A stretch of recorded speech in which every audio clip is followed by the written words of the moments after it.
له دعوة الحق والذين يدعون من دونه لا يستجيبون لهم بشيء إلا كباسط كفيه إلى الماء ليبلغ فاه وما هو ببالغه وما دعاء الكافرين إلا في ضلال. اعوذ باللہ من الشیطان الرجیم. بسم اللہ الرحمن الرحیم. نحمد و نصلی علی رسولہ الکریم. اما بعد. رب اشرح لی صدری ویسر لی امری واحلل عقدۃ من لسانی یفقہوا قولی. اللہم ربنا الہمنا رشدنا واعذنا من شرور انفسنا. اللہم ارنا الحق حقا وارزقنا اتباعہ وارنا الباطل باطلا وارزقنا اجتنابہ. یا معلم ابراہیم علمنا یا مفہم سلیمان فہمنا. ربنا زدنا علما ربنا زدنا علما ربنا زدنا علما. معزز سامعات اور رعایا کے بہترین ساتھیوں، السلام علیکم ورحمۃ اللہ وبرکاتہ. الحمدللہ ثم الحمدللہ. سورہ مومن کی تفسیر چل رہی ہے. آیت 60 پر ہم پہنچے ہیں. آیت 60 سے ہم سمجھنے کی کوشش کریں گے انشاءاللہ. وقال ربکم، و اور قال کہا، رب کم تمہارا، ادعونی تم مجھے پکارو، ادعونی تم مجھے پکارو، تم سب مجھے پکارو. استجب جواب سے ہے، جیم واو با اس کا روٹ ہے. استجب میں جواب دوں گا، میں آنسر کروں گا، میں قبول کروں گا. کے لیے، کم تمہارے، یعنی تمہارے لیے میں جواب دوں گا، تمہاری پکار کا میں جواب دوں گا. ادعونی دعوت سے ہے. دعوت یعنی کسی مقصد سے کسی کو پکارنا، کسی چیز کے لیے کسی کو آواز دینا، کسی چیز کے لیے کسی کو پکارنا، اس کو کہتے دعوت. تو یہاں پہ بتایا گیا کہ اللہ تعالیٰ فرما رہے کہ تم مجھے پکارو، میں تمہاری پکار کو سنوں گا، میں تمہاری پکار کا جواب دوں گا. انا بے شک، الذین وہ لوگ جو، یستکبرون جو تکبر کرتے ہیں، کاف با را اس کا روٹ ہے. یستکبرون جو بہت زیادہ تکبر کرتے ہیں، ان عبادتی ان سے، عبادت، میری عبادت سے تکبر کرتے ہیں. سیدخلون ان قریب، یدخلون ان سب کو میں داخل کروں گا، وہ سب داخل ہوں گے جہنم میں. داخرین، داخر کہتے ذلیل و خوار ہو کر، دھتکارے ہوئے ہو کر، پھٹکار پڑی ہوئی ہو کر وہ داخل ہوں گے جہنم میں. تو یہاں پر بات بتائی گئی ہے، دعا مانگنے کی اہمیت یہاں پر بتائی گئی ہے. اللہ سے دعا مانگنے کی اہمیت بتائی گئی ہے، اور خاص کر دعا کی اہمیت بتائی گئی ہے. دعا کے معنی ہیں جو ہم نے سمجھا، کسی مقصد سے کسی کو پکارنا، اور لفظ دعا کے معنی ہیں طلب کرنا، پکارنا، بلانا، مدد کے لیے کسی کو آواز دینا، مدد کے لیے کسی کو پکارنا، مدد کے لیے کسی کو بلانا، مدد کے لیے کسی کو طلب کرنا، اسے دعا کا یہ معنی ہے. تو دعا یعنی ایک ایسی عبادت ہے، ساری عبادتوں میں دعا ایک ایسی عبادت ہے جو بندے کو اللہ کے قریب کر دیتی ہے. بندہ اللہ کے اپنے خالق کے قریب ہو جاتا ہے بندہ دعا کے ذریعے سے. تو جیسے ہم انسان ہیں، ہم سب کئی سارے معاملات ہمارے ساتھ ہوتے ہیں، دنیا میں ہم پیدا ہوئے ہیں، کئی سارے معاملات ہمارے ساتھ ہوتے ہیں. تو ہمیں جیسے اللہ تعالیٰ فرماتے ہیں کہ میں بندے کی ان حاجات کو پوری کرنے کے لیے ان حاجتوں کو مہلک رکھتا ہوں، لٹکا کر رکھتا ہوں، کیونکہ میں نے تقدیر میں لکھ دیا ہے کہ اگر یہ دعا مانگے گا اس چیز کے بارے میں تو میں اسے دوں گا۔ تو بعض چیزیں ایسی بھی اللہ تعالیٰ نے رکھ دی ہے، تم دعا مانگو گے تو وہ چیز ملے گی۔ تو مہلک اللہ تعالیٰ نے لٹکا دیا ہے بہت ساری چیزوں کو دعاؤں سے، اسی لیے ہمیں کثرت سے دعا مانگتے رہنا چاہیے۔ تو اللہ تعالیٰ جیسے سب سے بڑی نعمت جو دنیا میں ہے وہ ہے اسلام کی نعمت ہے، ایمان کی نعمت ہے، اور اللہ کو اپنے آپ کو اللہ کے پاس سپرد کرنے کا جو نعمت ہے وہ سب سے بڑی نعمت ہے۔ اس کے بعد سیکنڈ اس میں آتا ہے کہ اللہ تعالیٰ نے توبہ کی نعمت ہمیں دی ہے، یعنی ہم گنہگار ہیں، آئے دن آئے گھڑی ہر گھڑی ہم گناہ کرتے رہتے ہیں، تو اللہ تعالیٰ نے ہمیں ایک نعمت دی ہے کہ توبہ کے دروازے کھول کر کہ تم جبھی بھی تم سے کچھ ہو گیا تو تم مجھ سے مانگو، میں تمہاری توبہ قبول کروں گا، تمہارے لیے میں توبہ کے دروازے کھلے رکھوں گا۔ تیسری جو بڑی نعمت ہے وہ ہے دعا کی نعمت، ٹھیک ہے؟ تو اللہ تعالیٰ نے دعا کی بھی نعمت دی ہے کہ تم مانگو، میں تمہاری حاجتیں، تمہاری طلب، تمہاری خواہش، تمہارا پکارنا میں قبول کروں گا۔ یعنی دعا یعنی اللہ اور اس کے بندے کے تعلق کا نام ہے جس میں کوئی تیسرا شامل نہیں ہو سکتا، یعنی ایک ایسی عبادت ہے کہ صرف رب اور بندہ ان کے دونوں کے درمیان ہی وہ چیز ہوتی ہے، اس میں کوئی تیسرا شامل نہیں ہو سکتا۔ تو اتنی اہمیت ہے، یعنی بندہ ایک حقیر ہے اور کائنات کو پیدا کرنے والا رب، اس کے اور یہ حقیر بندے کے درمیان تعلق والی چیز کون سی ہے؟ دعا ہے۔ اللہ تعالیٰ ہمیں دعا مانگنے کی اس کی اہمیت کو سمجھنے والا بنائے۔ اچھا، دعا ایک مستقل عبادت ہے، مستقل یعنی کنٹینیو کرنے والی، اس میں کوئی ٹائم فکس نہیں ہے یا پھر جگہ فکس نہیں ہے یا پھر کوئی وقت، جگہ یا پھر موسم یا کچھ ایسا فکس نہیں ہے، مستقل عبادت ہے۔ مستقل یعنی ہر وقت، ہر گھڑی، ہر لمحہ ہم دعا مانگ سکتے ہیں۔ جیسے نمازوں کے لیے ٹائم فکس ہے اور روزے کے لیے ٹائم فکس ہے، اور آپ حج کے لیے بھی ٹائم فکس ہے، زکوٰۃ کے لیے ٹائم فکس ہے، لیکن دعا ایک ایسی عبادت ہے جس کا کوئی ٹائم فکس نہیں ہے، مستقل عبادت ہے۔ اور اللہ تعالیٰ نے جب آدم علیہ السلام کو پیدا کیا، آپ کا اسٹیچو بنائے، آپ کا جو پتلا اللہ تعالیٰ نے بنائے تھے، پھر جب روح گئی تھی ناک میں تو پھر آپ چھینک اٹھے، جب آپ نے چھینکا تو فوراً آپ نے الحمدللہ کہا، فرسٹ الحمدللہ، اللہ تعالیٰ کی تعریف، اللہ تعالیٰ کی تعریف بھی ایک دعا ہے، اللہ تعالیٰ کو پکارنا، ٹھیک ہے؟ تو یہاں پہ بتایا گیا کہ آدم علیہ السلام پہلے آپ نے دعا کہی اپنی زبان سے، پھر اس کے جواب میں فرشتوں نے بھی دعا کہا، یرحمک اللہ، اللہ تعالیٰ آپ پر رحم فرمائے۔ تو یہ آدم علیہ السلام کو پہلے سکھایا، نہ نماز کی آپ کو تلقین کی گئی تھی، نہ روزے، نہ حج، نہ کوئی دوسری کوئی عبادت نہیں تھی۔ پہلے انسان کو جب اللہ تعالیٰ نے پیدا کیا تو پہلا انسان نے پہلا کام کیا کیا ہے؟ دعا کیا ہے۔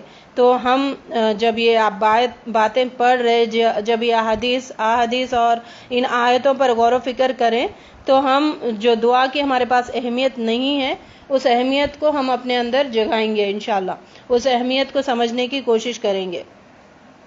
پھر آدم علیہ السلام جب دنیا میں بھیجے گئے اور آپ نے جو غلطی کی تھی اس کے بدلے بھی اللہ تعالیٰ نے آپ کو دعا سکھائی تھی، تو آپ نے دعا کے ذریعے اللہ تعالیٰ سے مغفرت مانگی اور آپ کی بخشش کی گئی۔ تو اتنی امپورٹنس ہے دعا کی کہ اللہ تعالیٰ گناہوں کو بھی معاف فرما دیتا ہے اگر ہم مانگیں گے اللہ تعالیٰ سے کہ اللہ رب العزت ہمارے مغفرت فرمائیے۔ تو تمام عبادتوں کے اندر دعا ایک ایسی عبادت ہے کہ اس میں یعنی جو تعلق ہے ہمارا، جیسے ہم نے سمجھا ہے، جو تعلق ہے اللہ اور بندے کا وہ مضبوط کرتی ہے، تعلق کو مضبوط کرتی ہے۔ تعلق کیسے مضبوط ہوتا ہے؟ جیسے ہم ہر وقت ہمارے جو معاملات ہیں، جیسے ہم دنیا میں زندگی گزار رہے، بہت سارے معاملات ہمارے سے پیش آتے، بہت ساری چیزیں ہمارے پاس پیش آتی ہے، تو جب جو معاملہ ہمارے ساتھ پیش آتا ہے، ہم فوراً اپنا ڈائریکشن اس ہستی کی طرف پلٹا دیتے ہیں جو ان معاملات کو درست کر دیتا ہے۔ جیسے ہمیں کوئی مسئلہ سمجھ نہیں آ رہا ہے، کیا کرنا ہے، کس طرف قدم اٹھانا ہے، تو اللہ تعالیٰ نے استخارہ کی دعا سکھائی ہے کہ تم مجھ سے مشورہ مانگو، ٹھیک ہے؟ وہ استخارہ بھی کیا ہے؟ دعا ہی ہے۔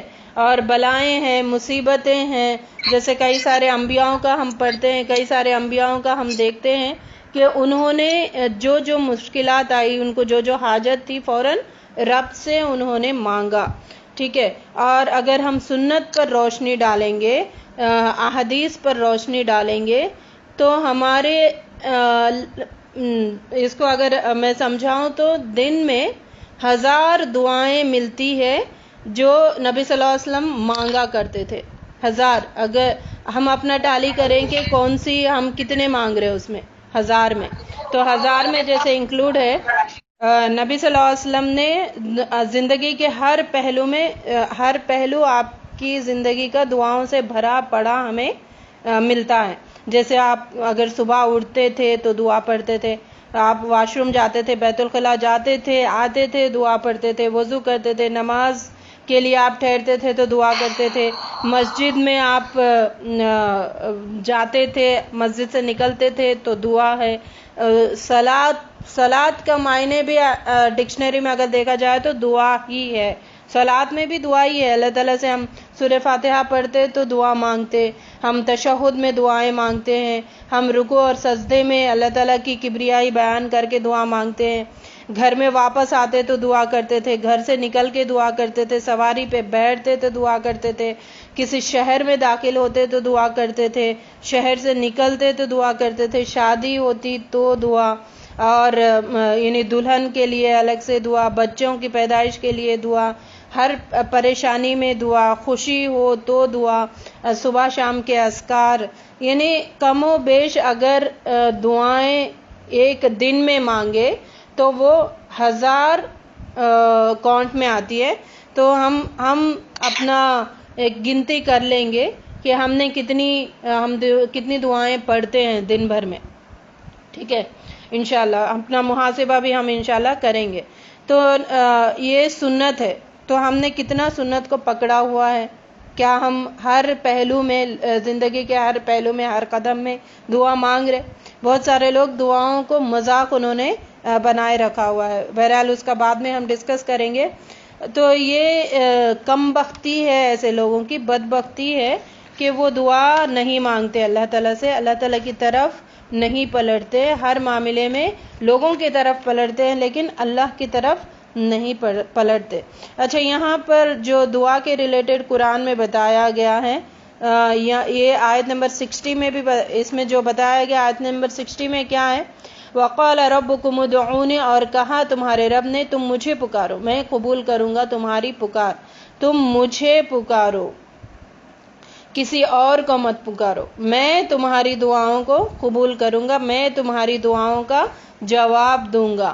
لیکن ان الذین یستکبرون، بلا شبہ وہ لوگ جو تکبر کرتے ہیں، جو اپنے آپ کو بڑا سمجھتا ہے، جو اپنے آپ کو کوئی چیز سمجھتا ہے، وہی انسان اللہ کے سامنے ہاتھ نہیں پھیلاتا، وہی انسان اللہ سے مانگنے پر کتراتا ہے۔ تو یہ علامت ہے، جو دعا نہیں مانگتے، یہ علامت ہے کہ اس کے اندر کبر ہے، تکبر ہے۔ ہاں، کیا مانگے؟ وہ اس نے پیدا کیا نا، اس کو دینا ہے تو وہ دے گا، وہ اسی کو دینا پڑے گا، ٹھیک ہے؟ ایسے بھی بہت سارے لوگ باتیں کرتے ہیں۔ تو یہاں پر تکبر کے وجہ سے لوگ نہیں مانتے۔ ان عبادتی سیدخلون جہنم داخرین، جو تکبر کے وجہ سے اللہ سے دعائیں نہیں مانگتے، اللہ تعالیٰ کی طرف نہیں پلٹتے، اللہ تعالیٰ سے تعلق اپنا مضبوط نہیں کرتے، تو ویسے لوگوں کو ان قریب جہنم میں ذلیل کر کے داخل کروں گا، ایسے نہیں داخل کروں گا، ذلیل کر کے۔ تو ہمارے پاس کتنی اہمیت ہے دعا کی، اور یہاں پر کتنی امپورٹنٹ بات اللہ تعالیٰ بتا رہے، تم دعا نہیں مانگتے تو میں تمہیں ذلیل، ایسی نہیں، ذلت پھٹکار کرتے ہوئے، ذلت ڈالتے ہوئے تمہیں میں جہنم میں داخل کروں گا۔ تو یہ بہت سخت بات ہے، اس کا فہم، اس کی سمجھ حاصل کرنے کی ہمیں ضرورت ہے۔ نبی صلی اللہ علیہ وسلم نے فرمایا کہ اللہ تعالیٰ اس شخص سے غصہ ہوتے ہیں جو اللہ سے نہیں مانگتے، جو لوگ نہیں مانگتے اللہ تعالیٰ ان سے ناراض ہوتے ہیں، غصہ ہوتے ہیں۔ اچھا، سورہ بقرہ آیت 186 میں جو بتایا گیا، وَإِذَا سَأَلَكَ عِبَادِي عَنِّي فَإِنِّي قَرِيبٌ أُجِيبُ دَعْوَةَ الدَّاعِ إِذَا دَعَانِ فَلْيَسْتَجِيبُوا لِي وَلْيُؤْمِنُوا بِي لَعَلَّهُمْ يَرْشُدُونَ۔ تو اس آیت میں دیکھیے، سورہ بقرہ میں جب ہم نے پڑھا تھا تو اس میں ہم نے کیا پڑھا تھا کہ صحابہ کرام کے بہت سارے سوال تھے۔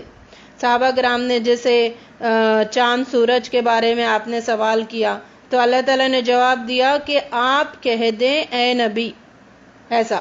پھر جب صحابہ نے سوال کیا تھا کہ اللہ تعالیٰ یہ مینسس کے بارے میں، تو اللہ تعالیٰ نے جواب دیا آپ کہہ دیجئے۔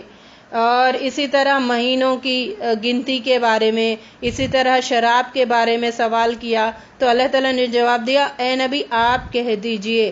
پھر اسی طرح انہوں نے مال کے خرچ کرنے کے بارے میں سوال کیا تو اللہ تعالیٰ نے کہا اے نبی آپ کہہ دیجئے۔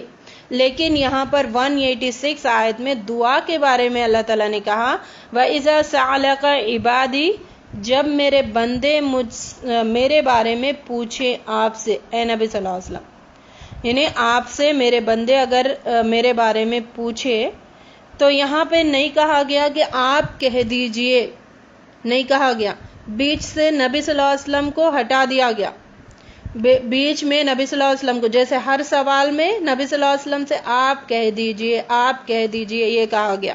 لیکن یہاں پر نہیں، نبی صلی اللہ علیہ وسلم کو بیچ میں سے ہٹا کر فوراً اللہ تعالیٰ جواب دے رہے فَإِنِّي قریب، بے شک میں قریب ہوں، بے شک میں اپنے بندے کے قریب ہوں، اجیب دعوت الداعی، میں جواب دیتا ہوں دعوت الداعی، جب پکارنے والا مجھے پکارتا ہے، جب پکارنے والا مجھے پکارتا ہے میں اس کے پکار کا جواب دیتا ہوں۔ تو یہاں پہ جب کو تھوڑا اگر فوکس کریں گے تو کوئی بھی حالت ہے، کسی بھی وقت ہے، کوئی بھی لمحہ ہے، کوئی بھی موقع ہے، کوئی بھی جگہ ہے، وہاں پر ہم اللہ کو کسی بھی حالت میں کیسے بھی، یعنی لیٹ کر، بیٹھ کر، اٹھ کر، روتے ہوئے، ہنستے ہوئے، ہر حالت میں جب ہم رب کو پکاریں گے تو اس رب ضرور جواب دے گا۔ یہ اللہ تعالیٰ کی شان ہے۔ اگر ہم دنیا میں دنیا کے لوگوں سے مانگتے ہیں تو وہ ناراض ہوتا ہے، مانگتے ہیں تو وہ ناراض ہوتے ہیں اور ناپسند کرتے ہیں کہ ارے یہ کیا بار بار مجھ سے مانگ رہا ہے۔ لیکن رب کے بارے میں دیکھیے اللہ تعالیٰ کی کتنی شان ہے، ماشاء اللہ، کہ اللہ تعالیٰ ناراض ہوتے ہیں جب بندے اس سے نہیں مانگتے۔ اچھا، یہ 186 آیت میں اللہ تعالیٰ نے ایک ہاٹ لائن کانٹیکٹ اللہ تعالیٰ نے دیا ہے، اس کو سمجھے اس بات کو کہ اللہ تعالیٰ نے ایک ہاٹ لائن نمبر دے دیا، ہاٹ لائن کانٹیکٹ یہاں پر بتا دیا ہے، تم جب بھی مجھ سے مانگو تب میں تمہیں دوں گا، ٹھیک ہے۔ تو یہ فوراً جیسے گیمز میں ہوتا ہے نا ہاٹ لائن کے، کسی کو آپ فوراً کسی بھی وقت آپ طلب کر سکتے، تو یہاں پر اللہ تعالیٰ یہ ہمیں آفر دے رہا ہے، یہ چیز ہم سے بتا رہے کہ تم مجھ سے مانگو اور میں تو تمہارے قریب ہوں۔ اور دنیا میں جو ہاٹ لائن نمبر ہم ڈائل کرتے ہیں تو وہ ڈائل ہو کے پھر وہ اٹھانے کے بعد پھر اس سے بات ہوتی ہے۔ یہاں پر تو اللہ تعالیٰ بول رہے میں تمہارے رگ سے بھی، جس رگ سے آپ کی سانس آتی جاتی ہے وہ بالکل قریب ہوتی ہے انسان کی، اس سے بھی قریب ہے ہمارا رب، اس سے بھی قریب ہے ہمارا پالنہار۔ تو اللہ تعالیٰ یہاں پہ بول رہے مجھ سے مانگو، میں تمہارے بہت قریب ہوں، تمہاری جیسے منہ سے دعا کوئی نکلتی ہے میں اس کو فوراً قبول کرتا ہوں. لیکن یہاں پر شرط بتائی گئی فَلْيَسْتَجِيبُوا لِي وَلْيُؤْمِنُوا، چاہیے کہ میری بات مان لیا کرے. شرط ہے دعاؤں کی قبولیت کا کیا ہے؟ اللہ تعالیٰ کی بات مان لینا. اللہ تعالیٰ کی بات ماننا مطلب کون سی بات ماننا؟ جو اللہ تعالیٰ نے قرآن میں ہمیں احکام دیے ہیں، قرآن پر عمل کرنے کا اللہ رب العزت نے ہمیں تلقین کی ہے، ان ساری باتوں کو ماننا. جیسے سورہ زمر میں ہم نے پڑھا تھا کہ اللہ رب العزت فرما رہے کہ تم مخلصین لہ دین، تم دین کو میرے لیے خالص کر دو، دین کو خالص ہو کر میری دین میں تم آ جاؤ، میرے ہی لیے کرو. تو یعنی یہاں پر آیت میں کیا بتایا گیا؟ چاہیے کہ میری بات مان لیا کرے اور مجھ پر ایمان بھی رکھے. اللہ کی بات ماننا شرط ہے دعاؤں کو قبول ہونے کے لیے، سیدھے سیدھے آیت سے ہمیں ملتی ہے. اور دوسرا ایمان لایا کرے، ایمان بھی رکھے. ہاں بہت سارے لوگ یہ بھی سمجھتے ہیں کہ اچھا ہم تو دعا مانگ ہی نہیں رہے لیکن ہر چیز مل رہی ہے نا. جو ہمیں پتہ ہونے کے بعد ہم پتہ ہونے کے بعد بھی ہم نہیں مانگتے اللہ رب العزت سے، ہم پتہ ہونے کے بعد ہم اللہ تعالیٰ سے غفلت برتتے ہیں، تو اللہ تعالیٰ ویسے لوگوں کا دعاؤں کو قبول نہیں فرماتے. تو یہاں پہ بتائے کہ تم ایمان بھی رکھیں، یہی ان کی بھلائی کا سبب ہے.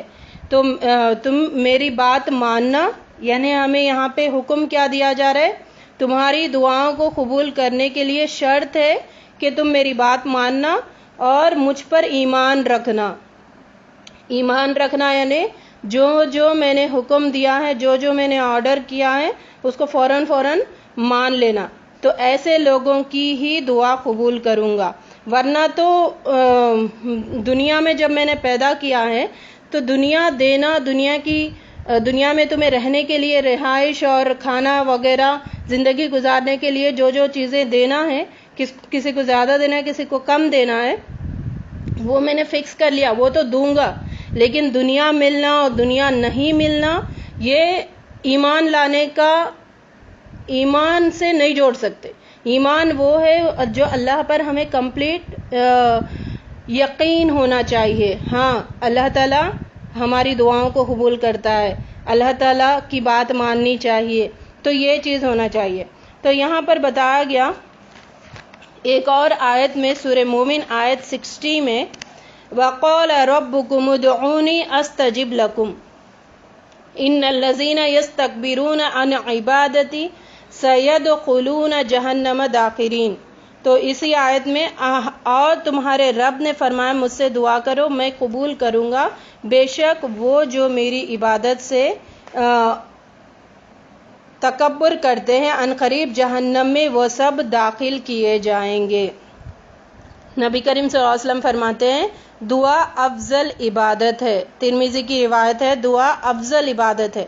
جیسے ہم نے سمجھا ابھی آدم علیہ السلام نے، جب آدم علیہ السلام کو پیدا کیا گیا، آدم علیہ السلام پیدا ہوئے، سب سے پہلے آپ نے دعا سیکھی، اور آپ سے جب غلطی ہو گئی تو آپ اللہ سے دعا کے ذریعے اپنی مغفرت کروا لیے. اللہ تعالیٰ کے سامنے گڑ گڑا کر آپ نے اپنی بخشش کروا لی. اور ہم نے یہ بھی سمجھا ہے کہ نبی صلی اللہ علیہ وسلم کا صبح سے لے کر شام تک بہت ساری دعاؤں کا ہی تعلق ہمیں ملتا ہے. نبی صلی اللہ علیہ وسلم نے ہر قدم پہ ہمیں دعا ہی سکھائی ہے.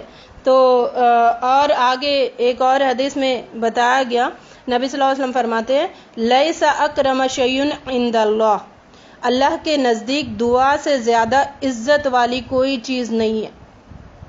کتنی بڑی بات ہے، دیکھیں اللہ کے نزدیک دعا سے زیادہ عزت والی کوئی چیز نہیں ہے. ہم نماز پڑھ کے بھی اتنی عزت حاصل نہیں کر سکتے، ہم روزہ رکھ کے بھی اللہ کی نظر میں، لوگوں کی نظر میں نہیں، یہاں پہ بات ہو رہی اللہ کی نظر میں. نماز پڑھ کے بھی اتنی عزت حاصل نہیں ہو سکتی، روزہ رکھ کر، زکوٰۃ دے کر، حج کر بھی اتنی عزت حاصل نہیں ہو سکتی جتنی عزت ہم دعا کر کے اللہ کی نظر میں اپنا بناتے ہیں. تو ہمیں کثرت سے دعا کرتے رہنا چاہیے. اور دعا بہترین تحفہ ہے جو ایک مومن دوسرے مومن کو دیتا ہے.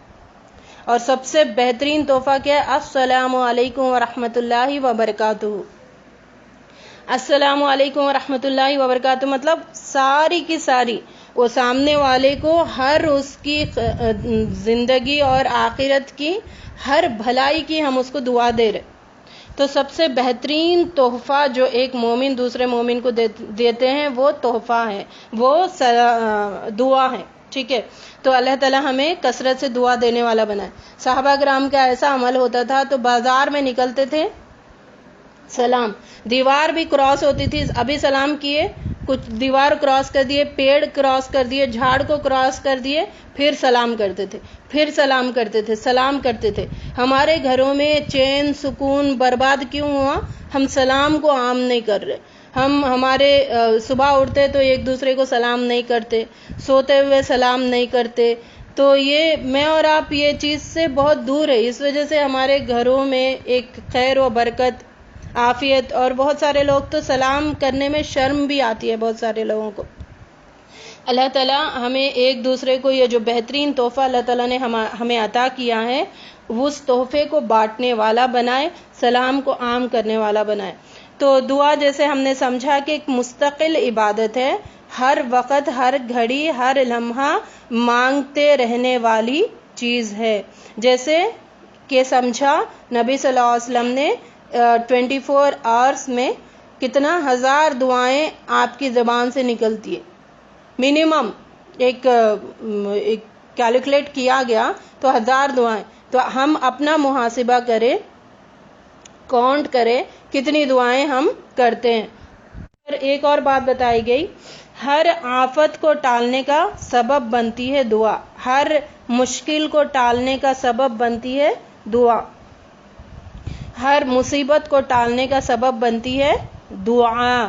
ہمارا رب اتنا حیا والا ہے، حدیث میں آتا ہے اتنا اللہ تعالیٰ شرماتے ہیں کہ اپنے بندے کو خالی ہاتھ لوٹانے کے لیے، یعنی بندہ کوئی ہاتھ اٹھا کر اللہ سے دعا مانگتا ہے اور اللہ تعالیٰ اس کو خالی ہاتھ بھیجنے کے لیے شرماتے، اور اللہ تعالیٰ اس کی دعا قبول کر کے ہی بھیجتے ہیں. تو یعنی اتنا دیکھیں اپنے رب کو ہم پہچانے کتنے غفور الرحیم ہیں. اللہ تعالیٰ کو کیا پڑی، بھیج دیے نا، جو تھوڑا بہت ہے دینا ہے دے دیے، لیکن بول رہے کہ تمہیں مصیبت ہو رہی، مشکل آ رہی، پریشانی ہے، تم دکھی ہو، مجھ سے مانگو، آؤ میری طرف، میں ہوں نا، تمہیں پیدا کیا لیکن چھوڑ تو نہیں دیا، میں تمہارا ہاتھ تھامے ہوا ہوں. کیسے ہاتھ ہم اللہ کا تھام رہے؟ دعا کے ذریعے سے، دعا کا جو دامن ہے اس کو پکڑ کر. ٹھیک ہے. یہ ہاٹ لائن کانٹیکٹ ہے ہر وقت. ٹھیک ہے. یہ ہاٹ لائن کانٹیکٹ کو ہمیں ہر وقت نظر میں رکھنا ہے، اس سے غفلت نہیں برتنا. اور بتایا گیا ترمذی کی روایت ہے 3373 میں کہ ابو ہریرہ رضی اللہ تعالیٰ عنہ فرماتے ہیں کہ انہ من لم یسأل اللہ یغضب علیہ. پیچھے پڑھا ہم نے کہ اللہ تعالیٰ جو دعا نہیں مانگتے ان سے ناراض ہوتے ہیں، جو دعا نہیں مانگتے اللہ تعالیٰ ان سے غصہ ہوتے ہیں، ان سے غصے کا اظہار کرتے ہیں کہ میرا بندہ مجھ سے نہیں مانگ رہا. تو مانگو. اور اللہ تعالیٰ سے مانگنا کیسے ہیں؟ ہماری حاجتوں کے حساب سے نہیں. ہم تو بس چھوٹی چھوٹی بہت حقیر سی چیزیں مانگتے اللہ تعالیٰ سے. اللہ تعالیٰ مجھے یہ دے دو، اللہ تعالیٰ مجھے وہ دے دو. دعا ایسی مانگنی چاہیے کہ سامنے والے کی جو استطاعت ہے، سامنے والے کا جو قدر ہے، سامنے والے کی جو ویلیو ہے اس کو نظر میں رکھتے ہوئے مانگنا. جیسے انسان کوئی بہت ہی پیسہ والا ہوتا ہے تو اس سے ہم کچھ اور توقع رکھتے ہیں. ایک مڈل کلاس ہے، اس سے ہمارا کچھ اور توقع ہوتا ہے. تو یعنی یہاں پر اللہ تعالیٰ کون ہے، کتنی بڑی ہستی ہے، کتنی بڑی ذات ہے، اور کیا کر سکتی ہے، کیا دے سکتی ہے ہمیں، وہ نظر میں رکھتے ہوئے بڑی دعائیں مانگنا. یعنی اللہ تعالیٰ بڑے ہیں تو بڑی دعائیں ہمیں مانگنی چاہیے. تو ہم تو بہت چھوٹی چھوٹی دعائیں مانگ کر اپنا قصہ ختم کر دیتے ہیں. تو یہاں پہ بتایا گیا کہ دعا مانگنے کا طریقہ، ہاتھ اٹھا کر بھی ہم مانگ سکتے ہیں دعا، بغیر ہاتھ اٹھائے کے بھی ہم دعا مانگ سکتے ہیں، قبلے کی طرف رخ کر کے بھی دعا مانگ سکتے، قبلے کی طرف رخ کیے بغیر بھی دعا مانگ سکتے، کسی بھی ڈائریکشن میں دعا مانگ سکتے ہیں۔ تو اس کے لیے خاص کر قبلے کی طرف بعض لوگوں نے فکس کر دیا ہے، اب اس کو موقع نہیں ہوتا، کوئی ٹرین میں سفر کر رہا ہے، کوئی فلائٹ میں سفر کر رہا ہے، اب اس کو کیسے قبلے کی طرف پلٹ کے دعا مانگے؟ اب قبلے کی طرف نہیں پلٹ رہا تو دعا چھوڑ دینا نہیں، اسی لیے ڈائریکشن کی کوئی ضرورت نہیں، ڈائریکشن تو نماز کے لیے، ڈائریکشن تو آپ حج کے لیے ہے کہ وہاں پر جا کر آپ کا چہرہ ادھر ہونا چاہیے، اس جگہ پر آپ طواف کرنا چاہیے، لیکن دعا کے لیے کوئی ڈائریکشن نہیں ہے، کسی بھی ڈائریکشن میں کیسے بھی ہو، کیسی بھی حالت ہو، اس میں مانگتے رہنا چاہیے۔ تو اس نعمت کو ہمیں سمجھنا بہت ضروری ہے۔